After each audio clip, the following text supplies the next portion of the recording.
Good evening to all of you out there in Facebook and in Google+.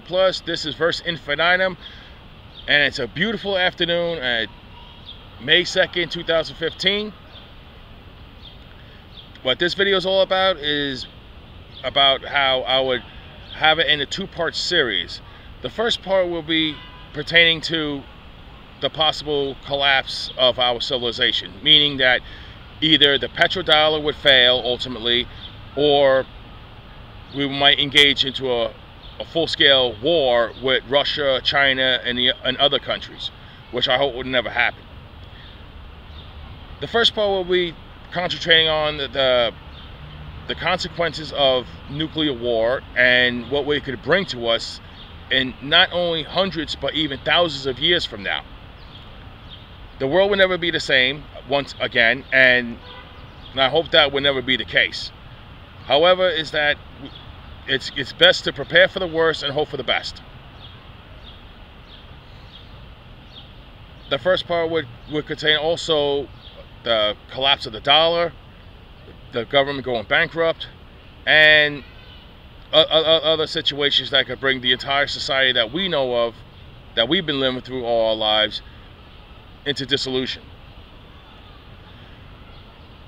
The second part would be what happens next. What's going to happen after our society collapses, after we wrongfully engage in a nuclear war with anybody, and what would be the aftermath? Who would succeed us, and how would this country succeed? Because if the United States is doomed, then obviously it might break up into a bunch of autonomous zones, and I'm sure there's more philosophical backgrounds, from conservative, liberal, independent, to religious backgrounds, to secular backgrounds, to some who call for an anarchist capitalist, others call for an anarchist voluntarist economy, while others want a resource-based economy, and even a few others would say, oh, we want the same system that we always had.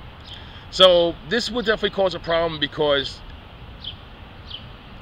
there's so many people who want certain things, and then not to mention the surviving communities such as the Amish and other communities. They would want it the way they want it, and no one's going to go into their communities and tell them how to live their lives. So that's another situation as well. So just to let everybody know, there's going to be a two-part special, and I'm going to be uploading videos about the consequences of a collapse and, God forbid, a nuclear war.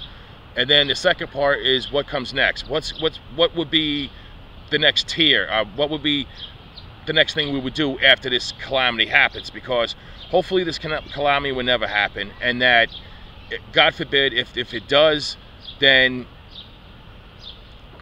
we will end up establishing a multitude of autonomous community zones that would serve a certain purpose, whether it's going to be a resource-based economy, or anarchist capitalist economy, or some form of system that I don't personally even know about yet. So just to let everybody know, in Facebook and in Google+, I'll be selecting videos and sharing them with you, and then I hope you will be able to get your reply and let me know what you think, because this is very important. I mean, God forbid, if our economy collapses, if the government declares bankruptcy and our currency becomes absolutely worthless, we would have to come up with alternative means to survive. So my best advice to you is, take a look at as many videos as you can. Take a look at as many videos as you want, and send me back your comments and let me know what you think. Okay? So at the end of this note, I just want to wish everybody a happy weekend. May is here, and it feels like it's here, and I see the leaves regrowing, the flowers blossoming, and this feels like a great spring. So take care, everyone. Have a great weekend, and please send me your comments, okay?